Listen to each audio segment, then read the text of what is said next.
Parfois, on a l'idéal, l'illusion que dans un couple, on doit s'entendre parfaitement sur tout, être d'accord sur tout, avoir les mêmes croyances, les mêmes valeurs, les mêmes opinions. Et en fait, c'est un leurre parce que vous ne serez jamais l'autre et l'autre ne sera jamais vous. Et des fois, c'est de se mettre d'accord qu'on n'est pas d'accord et que ce fait ne génère pas de réactivité. C'est-à-dire que je vais différencier, que l'autre n'est pas moi, et je vais accepter que parfois, on peut être ensemble, on peut s'aimer, on peut évoluer ensemble et être un joli couple, sans avoir à toujours avoir les mêmes, la même direction de pensée, de ressenti. Et puis que certains problèmes, certaines difficultés n'ont pas forcément à être résolus. C'est-à-dire qu'on peut se mettre d'accord qu'il y a des choses qui sont différentes et que chacun a sa liberté d'esprit et de corps. Et ça vous aidera à avoir une relation plus saine. C'est être heureux ou avoir raison. C'est de faire le choix entre les deux. Et finalement, c'est de faire la balance, de trouver l'équilibre entre vous pour savoir quand vous pouvez résoudre un conflit, une difficulté, ou quand vous pouvez accepter que vous êtes différents. Et c'est subtil la balance. Donc pour ça, on communique, on essaye d'abord de s'accueillir. Parce que si à chaque fois que l'autre dit quelque chose et je ne suis pas d'accord, je rebondis tout de suite, ça ne marche pas. Parce que l'autre ne va pas se sentir entendu, considéré, et inversement dans l'autre sens. Du coup, des fois, c'est de dire « Ok, moi j'ai ce besoin, moi j'ai cette pensée, ce que je propose c'est, et toi ?» Et une fois qu'on s'est écouté, on peut voir si soit on n'a pas la même manière d'exprimer les choses et qu'en fait on est d'accord, soit effectivement c'est différent, mais de sortir de cette croyance qu'on doit être pareil, qu'on doit penser pareil, qu'on doit toujours avoir les mêmes valeurs.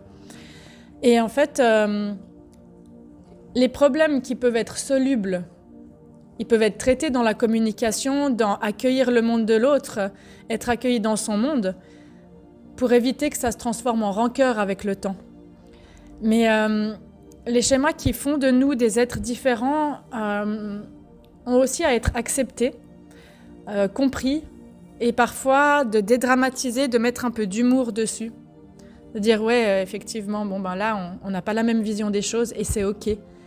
Parce que si on essaye tout le temps de faire correspondre l'autre à nos envies, nos besoins, et que l'autre fait pareil, finalement, on ne se laisse pas exister pour qui on est.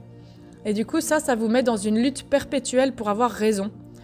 Et en fait, ça fait que la réactivité monte et les fuites de la relation commencent. Par le silence, par l'énervement, par de l'irritabilité qui est constante.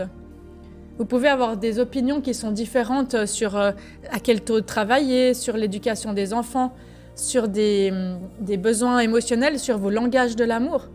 Et parfois, ça ne disparaîtra pas, parce que vous allez toujours être différent de l'autre personne.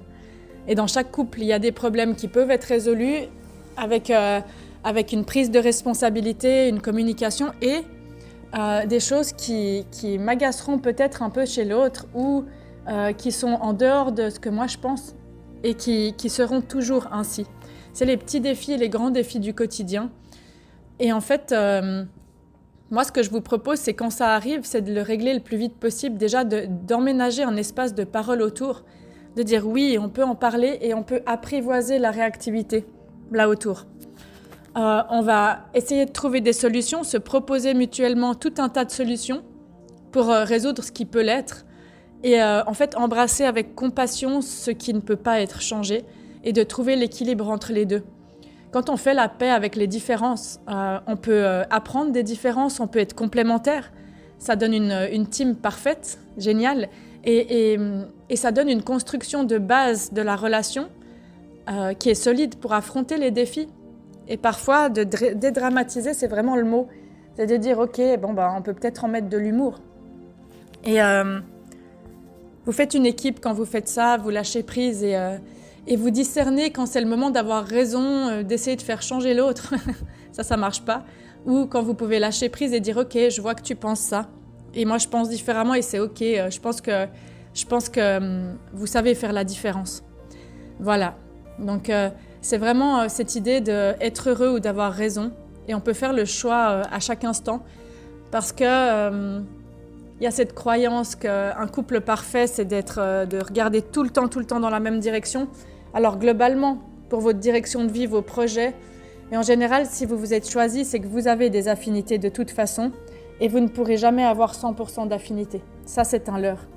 Voilà, donc il y a des enjeux cachés derrière et un enjeu de vraiment trouver l'équilibre. Et je vous le souhaite. Merci pour votre écoute et à tout bientôt.